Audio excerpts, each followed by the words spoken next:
तो हमारी माताएं कहती हैं कि तो फिर तुम आए कहाँ से।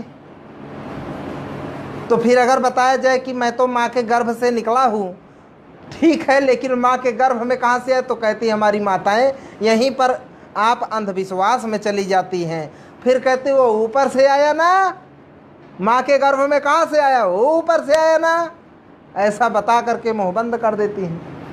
चलिए इस चीज़ से भी मैं पर्दा हटा देता हूँ। आज मैं दीदार कराता हूँ आपको असल में कि मैं आया कहाँ से हूँ, जाना कहाँ है, यह भी स्पष्ट कर देता हूँ। और मैं इस चीज़ को सिद्ध करता हूँ अभी थोड़ी देर में कि ना मैं ऊपर से आया हूँ ना मैं ऊपर जाऊँगा, यहीं से आया हूँ, यहीं पे मिल जाऊँगा, यहीं पे। मैं कहीं जाने वाला नहीं हूँ और कोई व्यक्ति ऊपर नीचे जाता नहीं है। सिद्ध करने वाला हूँ इस चीज़ को,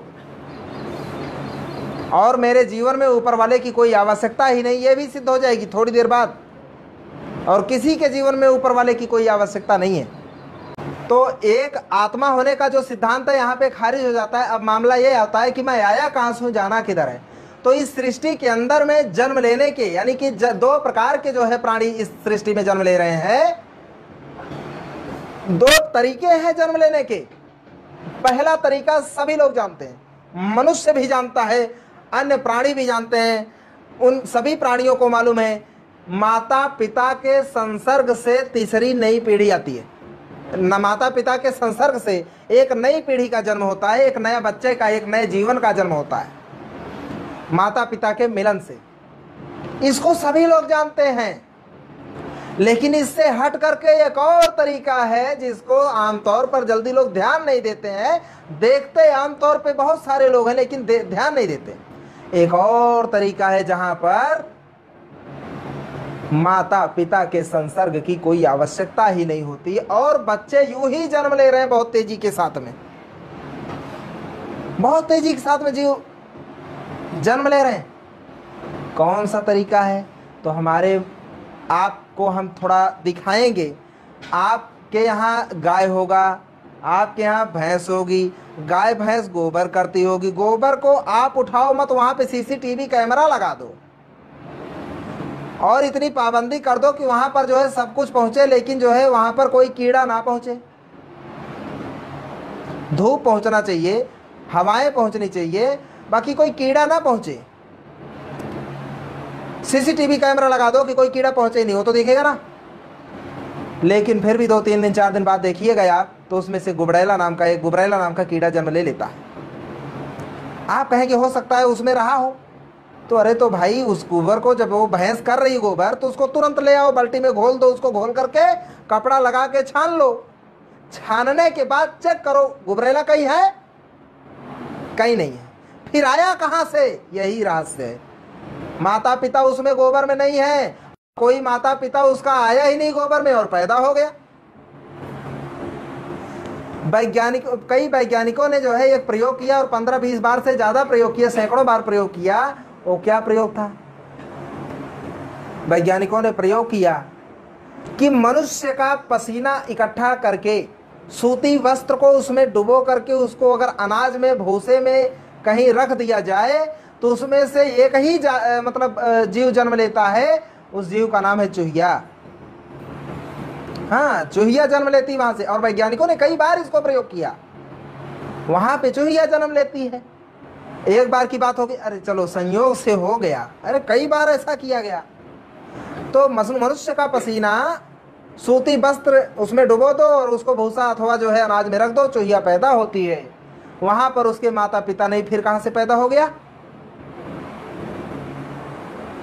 अक्सर गोबर का जो कहां पर खाद गड्ढा होता है, कंपोस्ट होती है, वहां पर अक्सर बिच्छू अपने आप पैदा हो जाते हैं। छोटे छोटे कीड़े या उसमें सर्प भी पैदा हो जाते हैं, सांप अपने आप पैदा हो जाते हैं। वहां पर उनके माता पिता की आवश्यकता नहीं है। हमारी माताएं, अनाज घर पे आता है, घर पे आने के बाद में उसको जो है इकट्ठा करके फिर साल जो खाना होता है अलग कर लेती, बाकी जो अभी रखना है, सुरक्षित रखना है, उसको लंबे समय तक चलना चाहिए। सुरक्षित रखने के लिए वो लोग भूसा अथवा कहीं ना कहीं उसको जो है भंडार करके रख देती हैं। तो जब वो रखती हैं तो उसमें घुन के माई बाप नहीं है, एक और उसमें कीड़ा होता है जो है जिसके पंख होते हैं, उड़ता भी है, उसको आमतौर पे उत्तर प्रदेश के देहातों में पई कहा जाता है। घुन होता है, पई होता है, और तमाम भिन्न भिन्न प्रकार के कीड़े मकोड़े पैदा हो सकते हैं लंबे समय तक रख दिया जाए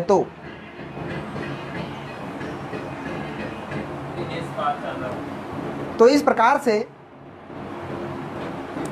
भिन्न भिन्न प्रकार के जीव जन्म ले रहे हैं। और आप देखिएगा कि एक नया नया व्यक्ति जो है सिवार में घर बनाता है, अभी वहां पर पूंछ वाला कीड़ा नहीं, एक पूंछ वाला कीड़ा होता है, स्पेशल मैं बता रहा हूं, जहां पर जूठन जो होता है, जूठन घर का खाया पिया जो जूठन बचा होता है, जहां उसको धुला जाता है, वो जूठन का बर्तन यानी वो जो अन्न होता है सड़ता है, तो सड़ने पर एक ही कीड़ा बनता है पानी में, पूंछ वाला सफेद सफेद कीड़ा बनता है। आप लोगों को तो अनुभव होगा इसका, पूंछ वाला ही कीड़ा बनेगा, जहां पे बर्तन धुलाया जाता है अक्सर वहां पर पाया जाता है। उसके माता पिता नहीं थे जब आपने नया नया घर बनाया भी सिवार में या एक नए स्थान पर, तो उसके माता पिता उस कीड़े के नहीं है, कहां से आ गया भाई? या ये जो डेंगू मच्छर है, ये तो 30-40 साल पहले इस दुनिया में नहीं था, आया कहां से? 30-40 साल पहले पूरी दुनिया में इसके माता पिता नहीं थे, फिर जन्म कैसे ले लिया बच्चे ने? तो बिना माता पिता के आज भी ये जन्म लेते हैं, और ये जो है स्वच्छ पानी में, स्वच्छ जल में जन्म होता है इनका, फ्रिज के रुके हुए पानी में, स्वच्छ जल में, अथवा टायर के रुके हुए पानी में, स्वच्छ जल में जन्म लेते हैं आज भी, और बिना माता पिता के जन्म लेते हैं। जो पुराने लोग हैं उनको मालूम होगा कि उनके बचपना में नहीं था, आज कहां से आ गया? नहीं, आज कहां से आ गया? इसीलिए मैं आपका ध्यान आकृष्ट करना चाहता हूं, आप सभी लोगों का, जितने लोग सुन रहे देख रहे हैं, कि एक और तरीका है जहां से भिन्न भिन्न किस्म के जीव जंतु पैदा हो रहे हैं, निर्माण हो रहे हैं, और वहां पर किसी माता पिता की आवश्यकता नहीं, बिना माता पिता के संसर्ग से निर्माण हो रहे हैं। ऐसा भी एक दुनिया है, इसी जगह पर हो रहा है। उसके बिना माता पिता के जीव कैसे जन्म लेता है, इसके पीछे का भेद क्या है, ये जानना भी जरूरी। क्यों जन्म लेता है? जन्म लेता है, अब तो दिखने लगा ना कि बिना माता पिता के जन्म ले रहे हैं। ये बात तो मैं अपनी तरफ से बना के नहीं कह रहा हूं, जितने मैंने उदाहरण दिए इसके अनुसार भिन्न भिन्न प्रकार के जीव जंतु निर्माण हो रहे हैं, और ऐसा मैंने जो दिखाया ये तो जो है सचमुच दिख रहा है। तो इसके पीछे का कारण क्या है, भेद क्या है? अभी तक तो आप लोग आमतौर पे ध्यान नहीं दिए होंगे कि बिना माता पिता के अभी जन्म होता है क्या, पर हो रहा है। देखिए इसका पीछे का कारण क्या है। बहुत पहले से हमारे संतों गुरुओं ने बताया था, प्राचीन काल में ही बताया था। उसके लिए एक बात उन्होंने कहा था कि क्षितिजल पावक गगन समीरा पंच तत्व से बना शरीरा। फिर से कहूं, क्षितिजल पावक गगन समीरा पंच तत्व से बना शरीरा। शरीरा क्या मतलब है? माने क्षिति का अर्थ होता है पृथ्वी अथवा मिट्टी, जल का अर्थ है आप सभी लोग जानते हैं, पावक का अर्थ होता है अग्नि। क्षिति जल पावक गगन, गगन का मतलब होता है आकाश, वह क्षेत्र जो एकदम खाली हो, उसमें कुछ ही नहीं, कुछ ना हो, बिल्कुल खाली स्थान को आकाश कहते हैं, गगन कहते हैं। समीर का मतलब होता है हवाएं, वायु। संतों ने क्या बताया? इन 5 मूल तत्वों से शरीर का निर्माण हुआ है। इसके पीछे ये 5 तत्व हैं। लेकिन 2006 में जो विश्व वैज्ञानिकों का जो विश्व सम्मेलन हुआ, उसमें ये सिद्ध किया गया कि जो गगन नाम का तत्व है, इसका कोई भूमिका नहीं इस शरीर के निर्माण में। इस शरीर के निर्माण में, इस कायनात, इस सृष्टि के निर्माण में 4 मूल तत्व का ही भूमिका है।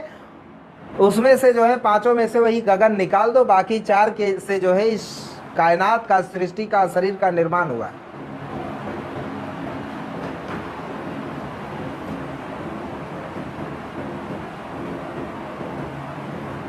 ये चार तत्वों से बना है शरीर। अब आप देखिए जरा कि वो जो जीव जंतु जन्म ले रहे हैं, बिना माता पिता के जन्म ले रहे हैं, उनकी चाहता हूं। तो जब जूठन वाला जो कीड़ा है, जो जिसको पूंछ वाला कीड़ा कहते हैं, जो रेंग करके चलता है, जहां पे जूठ वगैरह धुले जाते हैं वहां पे वो सड़न से पैदा होता है, जूठों के अन्न के कण से, सड़े हुए कण से पैदा होता है। उसके पैदा होने का रहस्य क्या है? तो जहां पे पैदा हो रहा है पानी है, जल है, एक तत्व हो गया। हवा से बचा है क्या? अरे जल में ही जो है वायु होता है, वो ऑक्सीजन, ऑक्सीजन के संपर्क में है। अच्छा मिट्टी है क्या? मिट्टी के ही संपर्क में है। और स्वयं भोजन का कण भी मिट्टी का ही अंश है। मिट्टी वो सड़ेगा, मिट्टी में मिल जाएगा, वो मिट्टी का ही अंश है, मिट्टी रूप है वो। तो जल मिल गया, हवा मिल गया, मिट्टी मिल गया, और उसको आप कहेंगे आग कहां से मिली? ये जो ऊष्मा है, गर्मी है, गर्मी अग्नि का ही रूप है, ये अग्नि का ही रूप है। अगर कहीं पर 1 डिग्री सेंटीग्रेड टेम्परेचर है तो भी ऐसा माना जा सकता है अग्नि का एक पर कुछ हिस्सा है। और -0 डिग्री सेंटीग्रेड या 0 डिग्री सेंटीग्रेड के नीचे चले जाने पर वो शायद कीड़ा पूंछ वाला जन्म ही ना ले पाए, क्योंकि उसको जन्म लेने के लिए एक सामान्य है ना टेम्परेचर चाहिए उसको। तो वहां पर टेम्परेचर भी मिल गया उसको, अग्नि का रूप मिल गया, 4 तत्व इकट्ठे हो गए और वो कीड़ा जन्म ले लिया। अभी कीड़ा बन गया बिना माता पिता के, 4 तत्वों से बन गया। घुन पई कैसे पैदा हो रहा है? जो अनाज में पैदा होता है, इसका क्या कारण है? तो अनाज में, अनाज हो या भूसा, मिट्टी का ही रूप है वो। सड़ने के बाद कहाँ जब मिलता है? मिट्टी में मिल जाता है, मिट्टी का ही रूप है वो, खुद मिट्टी का रूप है। वहां पे हवा से बचा है क्या? जहां पे आपने भंडार करके अनाज को रखा है सुरक्षित करके बोरे में, बचा नहीं है।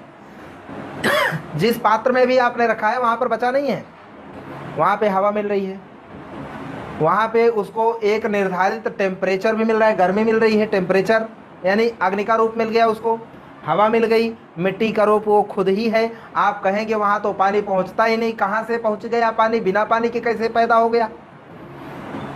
इन हवाओं में पानी मिला हुआ है। क्या आपको इसका अंदाजा है? इन हवाओं में, हमारे आपके बीच कुछ दिख रहा है? कुछ नहीं, हमारे आपके बीच कुछ नहीं, पर इन हवाओं में पानी ऐसे घुला हुआ है कि वो दिखाई नहीं देता। इन हवाओं में से घुले हुए पानी को निकाला जा सकता है। मैं निकाल सकता हूं, थोड़ा सा विधि करना पड़ेगा उसको। इन हवाओं में घुले हुए पानी को निकाला जा सकता है। कैसे?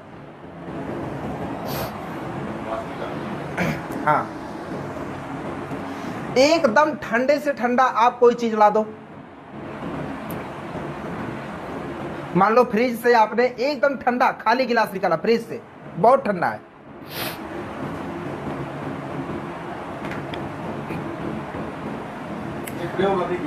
वो फ्रिज का जो है निकाला हुआ जो ग्लास है उसको जैसे बाहर करेंगे, सामान्य वातावरण में लेकर के आएंगे, तो जितने हवा में घुले मिले जल के कण हैं वो उस गिलास पर आकर के बूंद का रूप धारण कर लेंगे और दिखने लगेंगे। जो अभी अदृश्य थे वो दृश्य हो जाएंगे।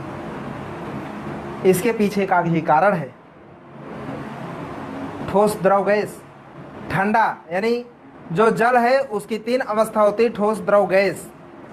ठोस है, बर्फ है, गर्म करो जल बन जाएगा, और गर्म करो भाप बन जाएगा। उल्टा कर दो, भाप है दिख नहीं रहा है, वाष्प है दिख नहीं रहा, ठंडा करो वाष्प को, जल बन जाएगा, और ठंडा करो बर्फ बन जाएगा, ठोस। इसी सिद्धांत के कारण जो है ये हवा में घुली मिली जो है जलवाष्प के कण, वो जो है ठंडी वस्तु के संपर्क में आते ही जलवाष्प का रूप धारण कर लेता है।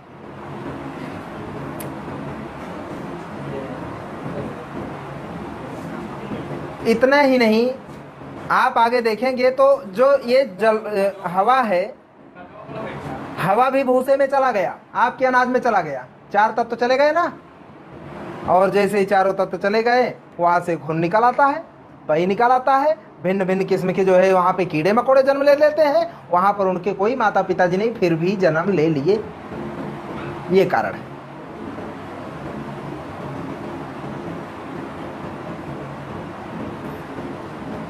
तो यही कारण हर जगह है। गोबर में भी यही चार तत्व पाए जाते हैं, आप चेक करिए उसको, देखेंगे वही चारों तत्व पाए जा रहे हैं हर जगह।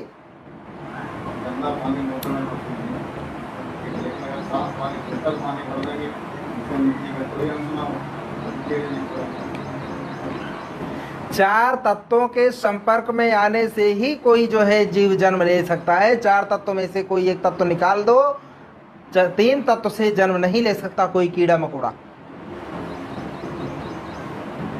इन चार तत्वों से ही आया हर कोई जो अभी यहाँ से जितने जीव भिन्न भिन्न प्रकार के जन्म ले रहे हैं, यहाँ से ये चार तत्व जन्म लेने का कारण यही है। यानी कि बिना माता पिता के भी ये सृष्टि के अंदर में जीव जंतु निर्माण हो रहे हैं। यही मैं कहना चाहता था। एक तरीका तो आप सभी लोग जानते हैं। तो अभी विज्ञान की बातें हैं, चूंकि बच्चों को कभी भी अंधविश्वास इनके अंदर में घर ना कर पाए, इसलिए विज्ञान का जो पाठ होता है वो थोड़ा स्पष्ट होता है। थोड़ा मर्यादा के अंदर में रहते हुए मैं बात करना चाहूँगा, लेकिन स्पष्ट थोड़ा सा करना पड़ता है। जैसे अब सवाल मैं अपने पे करता हूँ, आया कहाँ से जाना किधर है, यही मेरा सवाल था, इसी को सिद्ध करना था। दूसरे को कहेंगे तो कहेगा हमको कह रहे हैं, अभी बुरा लग जाएगा। हम अपने को ही कह लेते हैं। अभी मेरी 30 साल की अवस्था है। 30 साल पहले मैं इतना बड़ा नहीं था। 30 साल पहले मैं माँ के गर्भ में था, मैं माँ के गर्भ में पल रहा था। 30 साल पहले, जब 30 साल पहले मैं माँ के गर्भ में पल रहा था, तो जब मैं माँ के गर्भ में ही नहीं था तो मैं कहाँ था? यही सवाल है जहाँ पे मेरी माताएं कहती हैं वो ऊपर वाले ने भेजा। अभी इसको थोड़ा सा स्पष्ट कर देता हूँ। बच्चों को पढ़ाया जाता है, जीव विज्ञान में ये पढ़ाया जाता है कि माता पिता होते हैं। जैसे मेरे माता पिता थे, उन लोगों का मिलन होता है, संसर्ग होता है। पिता के अंदर में वीर्य रूप होता है, माँ के अंदर में शुक्राणु होता है गर्भ में।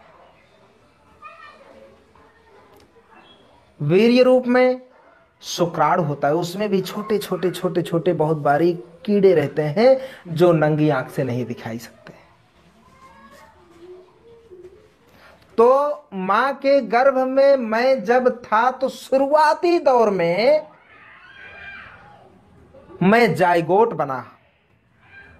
शुरू में ही बच्चा नहीं बन गया, सबसे पहले भ्रूण बनता है, जायगोट बनता है। जायगोट बनने से पहले मैं कहाँ था? तो मैं दो हिस्से में था।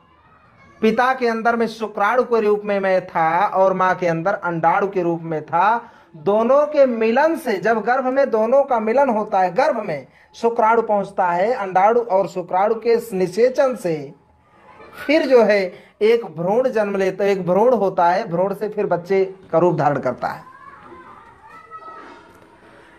अर्थात मैं माता पिता के शुक्राणु और अंडाणु में था। जब शुक्राणु अंडाणु दोनों में नहीं था तो मैं कहाँ था? ये सवाल है। तो पिता का जो वीर्य रूप होता है वो बनता है रक्त से, खून से, ब्लड से, और माँ का अंडाणु भी ब्लड से बनता है, खून से। जब दोनों लोगों के अंडाणु शुक्राणु में नहीं था तो मैं माता पिता के रक्त में, इन हाथों और शरीर के अंदर में जो रक्त बह रहा उसमें मैं दौड़ रहा था। उस रक्त में मैं जिंदा था, उस रक्त में मैं जीवित था। मैं रक्त का एक हिस्सा था। कभी आज ऐसा दिख रहा हूं ना, मैं एक समय पहले, माँ के गर्भ में आने से पहले, मैं माता पिता दोनों के रक्त में दौड़ रहा था, रक्त बन करके। जब रक्त में नहीं था, रक्त नहीं था, मैं तो कहां था? तो रक्त बनता कैसे है, तब इस पर विचार करना होगा आपको। रक्त बनता कैसे है? तो रक्त बनता है भोजन करने से, जल ग्रहण करने से, भोजन करने से रक्त बनता है। कोई आदमी को भोजन मत दो, जल मत दो, रक्त बनेगा? नहीं बनेगा।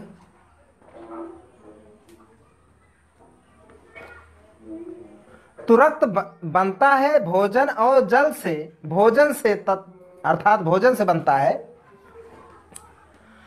तो मैं जब माता पिता के रक्त में नहीं था तो मैं भोजन में था। मेरे माता पिता ने भोजन को खाया, खाने के बाद मैं आमाशय में गया, आमाशय में जाने के बाद में मैं आंत में गया। तो जो आंत होती है, आंत की एक विशेषता होती है कि आंत जो है आपके भोजन से जो मेन तत्व है, मुख्य तत्व, कार्बोहाइड्रेट, मिनरल्स, प्रोटीन, विटामिन, ये जो तत्व है जो शरीर को चाहिए, उस तत्व को सोख लेता है, अवशोषित कर लेता है आंत। बाकी जब कचरा रह गया उससे शरीर का कोई लाभ नहीं है, उसको निकल जाता है, मल द्वार से वो निकल जाता है। शरीर को क्या चाहिए? शरीर को भोजन नहीं चाहिए, शरीर को चाहिए कार्बोहाइड्रेट, मिनरल्स, विटामिन्स, है ना, यही तो चाहिए, प्रोटीन्स, ऐसी बहुत सारी चीजें होती हैं चाहिए। लेकिन ये बाजार में आप जाओ, कहो हमको 2 किलो प्रोटीन दे दो, तो है नहीं ऐसा कहीं। अब ये होता भोजन में है, तो भोजन करने पर हमारी शरीर ले लेती है। तो मेरे माता पिता ने जब उन्होंने भोजन ग्रहण किया होगा, तो भोजन जो है उनके शरीर में आया, शरीर से जो है कार्बोहाइड्रेट, ये तत्व जो मैं बता रहा हूं, ये तत्व निकल करके शरीर के अंदर चला गया। शरीर के अंदर जाते ही वो खून बन गया। तो मैं जब खून में नहीं था, जब मैं रक्त रूप नहीं था, माता पिता के रक्त रूप में मैं टहल रहा था, तो जब रक्त रूप में नहीं था तो मैं कहाँ था? मैं मिनरल्स, कार्बोहाइड्रेट, प्रोटीन, विटामिन, ये सब था। और ये सब जब नहीं था तो मैं कहाँ था? तब मैं भोजन में था। मैं कहाँ था माता? मैं भोजन में था। और जब भोजन में भी मैं नहीं था तो कहाँ था? सवाल, कहाँ था? तो मैं सब्जियों में रहा होऊंगा। भोजन कहाँ से आता है? सब्जी में से आता है भोजन, दाल से आता है, अनाज, चावल और जो है गेहूं से आता है, नहीं सबसे तो भोजन आता है। तो मैं यहाँ सब जगह टहल रहा था, और जब यहाँ पर भी नहीं था, भोजन में भी नहीं था, तो मैं कहाँ था? तो मैं अनाज रूप में था। भोजन रूप में नहीं था तो अनाज रूप में था। अनाज रूप में नहीं था तो कहाँ था? मैं बीज रूप में था। अनाज का शुरुआती दौर क्या होता है? बीज। मैं बीज रूप में था। जब बीज रूप में था तो बीज से फसल कैसे बन गया? वो बीज रूप आगे चल करके बीज तो सड़ जाता है, सड़ करके फसल देता है। तो फसल देता है तो बीज से फसल कहां से आती है? तो वो बीज जो है, फिर वही 4 तत्व जिससे सारी सृष्टि चल रही है, तमाम प्रकार के जीव जंतु पैदा हो रहे, वही 4 तत्व वो बीज ग्रहण करता है। खेत में होता है, वो उगता है, खेत से मिट्टी लिया, वायु लिया, जल लिया और गर्मी लिया, यानी कि अग्नि लिया। 4 रूप ले लिया, जो जीवन के 4 अनमोल तत्व हैं वो जो है लिया, ले करके जो है बीज रूप बन गया फसल, फसल बन गया भोजन, भोजन से मैं रक्त में, रक्त से मैं जो है शुक्राणु और अंडाणु में, शुक्राणु और अंडाणु से मैं जो है जायगोट बना, जायगोट से गर्भ धारण करके मेरी माँ ने बड़ा किया, जो है गर्भ के अंदर विकसित हुआ। फिर मैं बाहर आया, बाहर आकर के ये 30 साल का सफर पूरा किया। आज आपके सामने मैं बैठा हूँ, बोल रहा हूँ। मैं आया कहाँ से हूँ? वो 4 तत्व से मैं आया हूँ, वो 4 तत्व से मैं आया हूँ, वहां से आया हूँ, अभी यहाँ तक पहुंचा हूँ। और यहाँ से पहुंचने के बाद में मेरा ये सफर है। अभी मेरा सफर कहाँ पे पूरा होगा? एक समय आएगा कि आप लोग बोलिए मत, इशारे बात करिए। तो ये 4 तत्व से मैं निकल के आया हूं और अभी यहां तक पहुंचा हूं। 30 साल का सफर अभी मानव रूप में, अभी मानव रूप में हूं। ये सफर कहां खत्म होगा? एक समय आएगा लोग कहेंगे कि भांते जी तो अब मृत्यु को प्राप्त हो गए, मर गए, बूढ़े हो गए थे, मर गए, ऐसा लोग कहेंगे। अब क्या करना चाहिए इनका? इनके शरीर को लेकर के चलो, दफना दो, जला दो, फेंक दो, जो भी करो, ये होता है।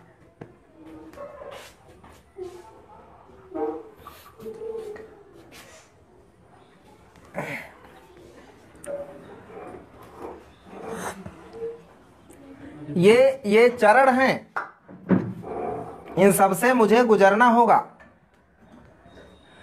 जब मैं वहां पर मृत्यु को प्राप्त हुआ तो जानते हैं क्या हुआ? जो अंदर मेरे हवा चल रही है, यही हवा लेना बंद कर दिया, मैं मर गया। ऑक्सीजन लेना बंद कर दिया, मैं मर गया। ऑक्सीजन मेरी जो चल रही है ये ऑक्सीजन में मिल गई। मेरे शरीर में जो हवा है ये हवा में मिल गया। अब रहा 3 चीज, हवा है, हवा में मिल गया, और मेरे शरीर के अंदर की जो अग्नि रूप है वो अग्नि रूप शरीर से अलग हो गया। अक्सर मृत्यु के बाद में शरीर ठंडी पड़ जाती है। क्यों ठंडी पड़ती है? क्योंकि अग्नि रूप निकल गया, वायु रूप निकल गया, सांस के रूप में अग्नि रूप निकल गया, शरीर ठंडी पड़ गई। अभी 2 चीज बाकी है, मिट्टी और जल, 2 तत्व बाकी है। आप जलाओगे तो मेरे शरीर का जो तत्व यानी जल रूप है वो भाप बन के उड़ जाएगा। दफना दो तो मेरा शरीर गल करके जो है मिट्टी में मिल जाएगा। अंश पानी का अंश मिट्टी में जो है सोख लेगा और मिट्टी मिट्टी में मिल जाएगा। तो 4 तत्व से मैं आया, उन्हीं 4 तत्व में जाके समाहित हो जाऊंगा। मैं 4 तत्व से निकला हुआ हूं, 4 तत्व में समाहित हो जाऊंगा। अभी कितने लोग देख रहे हैं? तो 4 तत्व से निकल करके आया हूं, 4 तत्व में जाकर के समाहित हो जाऊंगा। तो ये 4 तत्व से ही मेरा जो है मैं कौन हूं, वास्तव में आप कौन हैं? आने के बाद, मानव रूप लेने के बाद मेरा नाम पड़ा भंते आलार कालाम। आने के बाद ये रूप मेरा नाम रूप पड़ा ना। जब मैं माँ और बाप, माता पिता दोनों के रक्त रूप में था तो मेरा क्या नाम था क्या? भंते आलार कालाम।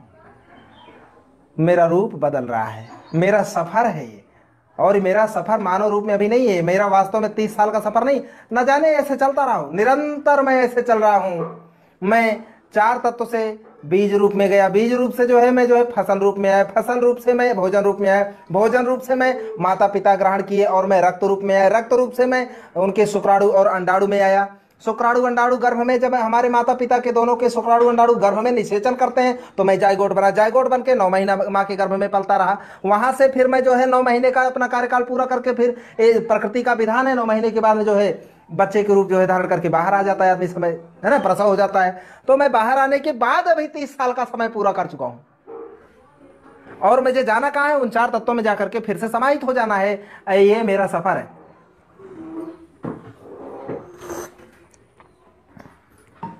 अभी यहां पर आत्मा का कोई मतलब है? यहां पर आत्मा कहीं दिख रही है कि आत्मा ऊपर जा रही कुछ? अरे ये जो 4 तत्व से बिखर करके मैं अलग हो गया, अभी मरने के वक्त 4 तत्व अलग हो गया, तो मैं जो हवा रूप में था हवा में चला गया, मिट्टी रूप में हूं, मिट्टी मिट्टी में मिल गई, पानी रूप में हूं, पानी पानी में मिल गया, अग्नि रूप में हूं, अग्नि जो है टेम्परेचर में मिल करके अग्नि के रूप में मिल गई, इसी में मिल गई। अभी पानी को पानी में मिला, 1 बूंद पानी मेरा है, उसको आप पानी 1 लीटर पानी मिला दो। मेरा वाला बूंद किधर है? खोज को देगी क्या? मेरा वाला बूंद जो मैंने उसमें मिला है उसको खोज करके आप दोगी क्या? नहीं दिया जा सकता, उसमें मिल गया। तो मैं 4 तत्व से वास्तव में मैं कौन हूं? मैं भंते जी वास्तव में नहीं हूं। अगर मूल रूप से देखा जाए तो मैं असल में मिट्टी हूं, मैं असल में वायु हूं, असल में अग्नि हूं, असल में जल हूं। ये 4 तत्व हूं मैं मूल रूप से, और वही 4 मूल रूप से तत्व आप हैं। ये 4 तत्व से ही हम लोग में मिलकर के बने हुए हैं। इसके अलावा एक हृदय के अंदर में एक जो एक चेतन तत्व होता है जिसको हम कह सकते हैं मन। ये जो मन होता है, जो सोच होती है, इस सोच के कारण आप हमारे दुश्मन बन जाते हैं, आप हमारे मित्र बन जाते हैं। सोच मिल रही है तो मित्र है, सोच नहीं मैच कर रही है, सोच विरोध में है तो दुश्मन। बाकी आप भी उसी चीज के हैं, हम भी उसी चीज के हैं, और लास्ट में हम लोगों को सफर पूरा करने के बाद में उसी में मिल जाना है। तो ये इस दुनिया का सबसे बड़ा रहस्य है। मैं ना तो ऊपर वाले ने मुझको यहां पे भेजा है और ना ही ऊपर मुझको जाना है। और मैं अगर कहूं कि ब्रह्मा जी या जिसको भी आप लोग मानते हैं, ऊपर वाले अपनी मेहरबानी मत करो, ये चार तत्व से फिर भी पैदा होंगे, ना तो ऊपर वाला इनको रोक सकता है ना। एक बात बताइए, आत्मा परमात्मा का अंश है। परमात्मा कौन है? परमात्मा आत्मा का ही अंश है। अब यहां पर आत्मा ही नहीं है तो परमात्मा का क्या मामला रह गया भाई? आदमी ऊपर जाकर के, पहले क्या बताया, यहां पर नहीं, ऊपर स्वर्ग लोक है, वहां पर वही हिसाब होगा यही बताया गया था। कहीं नहीं जाता है आदमी, और आप अपने कर्मों का फल तुरंत भोगते हैं, अपने जीवन में भोगते हैं। आप कोई भी आप बुरा कर्म कर लीजिए, वो बुरा कर्म जो किए हुए हैं आप, वो आपको आपका चैन छीन लेता है। चैन नहीं मिलता। फिर किसी को तकलीफ पहुंचा करके आपको चैन नहीं मिलता है। झूठी तसल्ली आपको मिल सकती है। अब जब आत्मा ही नहीं तो परमात्मा का सवाल ही नहीं है, क्योंकि परमात्मा का मूल रूप आत्मा है। आत्मा को ही खारिज हो गया जब, तो परमात्मा का सवाल ही नहीं है। आत्मा परमात्मा दोनों नहीं है, ये चीज सिद्ध हो गया। क्यों बच्चों?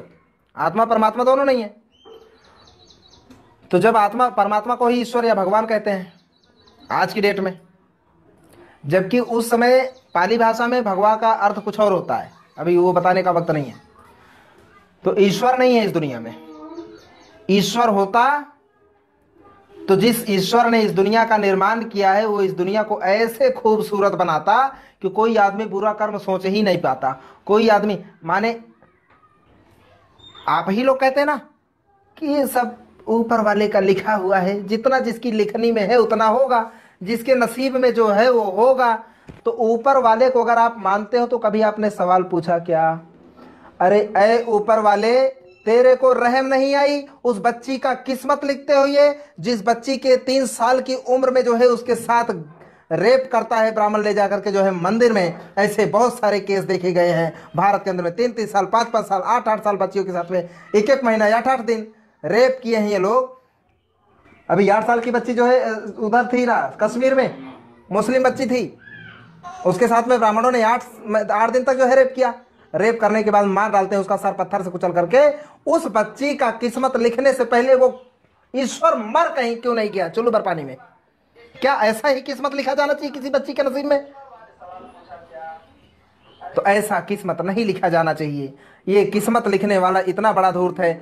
अभी कम से कम आप उस महिला का तो जो है इज्जत बचा सकते, जो महिला आपकी उपासक है ईश्वर की, जो ईश्वर के जो है लिए आप भूख और जो है क्या बोलते हैं उसको उपवास रहती है, उस महिला के साथ में अन्याय अत्याचार होता है। 4000 साल तक महिलाएं जो है बहुत दर्दनाक मौत जो है मरी हैं, बहुत दर्दनाक जो है जिंदगी जी हैं। उन 4000 साल में ईश्वर को कभी जो है नारी का ख्याल नहीं आया। ये तो धन्य है महामानव डॉक्टर बाबा साहब अम्बेडकर, जिन्होंने महिलाओं को समस्त गुलामी के जो है जाल काट करके उनको मुक्त किया और जो नर के साथ में नारी को बराबर का अधिकार दे दिया। अब यहां पर ये जो पुनर्जन्म का मामला है, मैं जिन 4 तत्व से निकल करके आया था उन्हीं 4 तत्वों में मैं मिल गया, वही 4 तत्व फिर कभी इकट्ठा हो जाएंगे तो मैं किसी और रूप में फिर से जन्म ले लूंगा वही 4 तत्व फिर से इकट्ठे हो जाएंगे ना कहीं फिर से जन्म ले लूंगा। और ये निरंतर प्रक्रिया चल रही है। इसके लिए कोई जो है ईश्वर जिम्मेदार इसके लिए नहीं है। यही जीवन की सच्चाई है। तो पुनर्जन्म का जो मामला है, ऊपर जाता आता नहीं है आदमी, ऊपर कभी आता जाता नहीं है, बल्कि यहीं पर ये चक्र चल रहा है और ऐसे चलता रहता है। यही सच्चाई है। अब आप लोगों ने काफ़ी देर से हमको सुन रहे हैं, आप लोगों ने समय दिया, सुना। आप सभी लोगों का आभार, आप सभी लोगों का मंगल है। आप सबका मंगल हो। भवतु सब मंगलं, भवतु सब मंगलं। सब्बे सत्ता सुखी होन्तु, सब्बे होन्तु च खेमिनो, सब्बे भद्राणि पश्यन्तु, माँ किंचित् दुःखमागमा। आप सबका मंगल हो, सबका कल्याण हो। आप लोगों ने सुना, इसके लिए आप सबका मंगल हो, सबका कल्याण हो। इसी के साथ मैं विदा लेता हूँ। नमो बुद्धाय।